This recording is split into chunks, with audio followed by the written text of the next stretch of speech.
नाज़रीन, आज़ाद कश्मीर में क्या हो रहा है? इंतखाबात, एहतजाज और बढ़ती हुई बेचैनी। अस्सलाम वालेकुम नाज़रीन, देसी उर्दू टीवी के साथ मैं हूं किरण खान। नाज़रीन, आज़ाद कश्मीर में आखिर ऐसा क्या हुआ कि इंतखाबात के अमल भी मुतासिर हुए और एहतजाज ने शिद्दत इख्तियार कर ली और इंटरनेट तक भी जो है बंद कर दिया गया? क्या ये सिर्फ चंद नशिस्तों का मामला है या फिर इसके पीछे आवाम की एक बड़ी नाराजगी छुपी हुई है? और सबसे बड़ा सवाल कि क्या आज़ाद कश्मीर की मौजूदा सूरत हाल पाकिस्तान की सियासत के लिए भी एक नया चैलेंज बन सकती है? आज के व्लॉग में बात करेंगे इसी अहम और ज़ेरे बहस मौजू पर। नाज़रीन, आज़ाद कश्मीर में इंतखाबात का मामला इस वक्त खासी तवज्जो हासिल कर रहा है। हालिया सूरत हाल में मुहाजिरीन की नशिस्तों के मामले पर एहतजाज सामने आया, जबकि कशीदगी के बाद इंतखाबी अमल को मुख्तलिफ मराहिल में कराने की सूरत हाल पैदा हुई। बाज़ इलाकों में इंटरनेट सर्विस जो है मुतासिर होने की इतलात भी सामने आई है, लेकिन सवाल ये है कि मामला इतना हसास क्यों हो गया? दरअसल आज़ाद कश्मीर की सियासत में मुहाजिरीन की नशिस्तें एक अहम हैसियत रखती हैं। नशिस्तों की नुमाइंदगी और इंतखाबी तरीक़ाकार पर इख्तलाफ ने सियासी माहौल को मज़ीद गर्म कर दिया।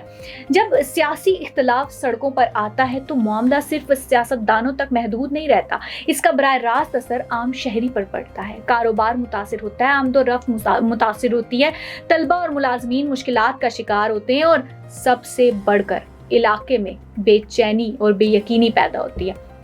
असल मसला यहाँ से शुरू होता है। किसी भी जमहूरी मुआशरे में एहतजाज शहरियों का हक है, लेकिन एहतजाज उस वक्त खतरनाक रुख इख्तियार कर लेता है जब सियासी इख्तलाफ तशद्दुद, तोड़ फोड़ या आवामी जिंदगी के तातुल में तब्दील हो जाए। आज़ाद कश्मीर की मौजूदा सूरत हाल इसीलिए अहम है कि यहाँ एक तरफ इंतखाबी अमल जारी है तो दूसरी तरफ सियासी और अवामी बेचैनी भी नज़र आ रही है। और ये वो मरहला है जहाँ हुकूमत, सियासी जमातों और एहतजाज करने वालों सबकी जिम्मेदारी बढ़ जाती है। हुकूमत के लिए सबसे बड़ा चैलेंज ये है कि वो ताकत के बजाय मुज़ाकरात के जरिए सूरत हाल को मामूल पर लाए।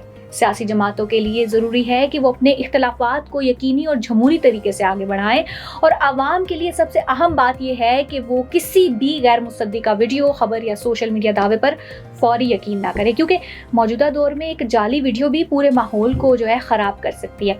मेरे ख्याल में आज़ाद कश्मीर का ये मामला सिर्फ एक इंतखाबी तनाज़ा नहीं समझा जाना चाहिए, ये इस बात का इम्तिहान भी है कि सियासी इख्तलाफात को किस हद तक जमहूरी तरीके से हल किया जा सकता है। अगर मुज़ाकरात कामयाब होते हैं तो ये सूरत हाल सियासी इस्तेहकाम की तरफ जा सकती है। अगर फरीक एक दूसरे के खिलाफ मजीद सख्त रवैया इख्तियार करते हैं तो कशीदगी बढ़ने का खतरा मौजूद रहेगा और सबसे ज्यादा नुकसान बहरहाल आम आदमी का होगा।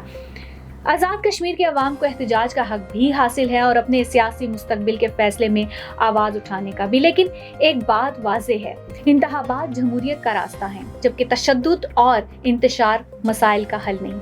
अब देखना यह है कि आने वाले दिनों में सियासी क़यादत और हुकूमत इस बहरान को मुज़ाकरात से हल करती है या आज़ाद कश्मीर की सियासत मज़ीद कशीदगी की तरफ जाती है। आपके ख्याल में आज़ाद कश्मीर की मौजूदा सूरत हाल का जिम्मेदार कौन है? अपनी राय कमेंट में ज़रूर बताइएगा। अगर आप चाहते हैं कि हम इस मामले की असल कहानी, मुहाजिरीन की नशिस्तों का पसे मंजर और इंतखाबी तनाज़े की मुकम्मल तफसीलात अगले व्लॉग में दे तो हमारे चैनल को सब्सक्राइब करते हुए जाइएगा। इसी के साथ दीजिएगा इजाज़त। अल्लाह हाफिज़। Neurological care is a pressing healthcare challenge in Pakistan. That's why Helping Hand USA is building Kind R, a world-class hospital with 130 plus clinics that is set to establish new standards for neurological care in Pakistan. As the first phase nears completion, anticipation is growing for the launch in the second half of 2025. Give zakat and sadaqah through Helping Hand USA today and join this historic endeavor to redefine future healthcare in Pakistan.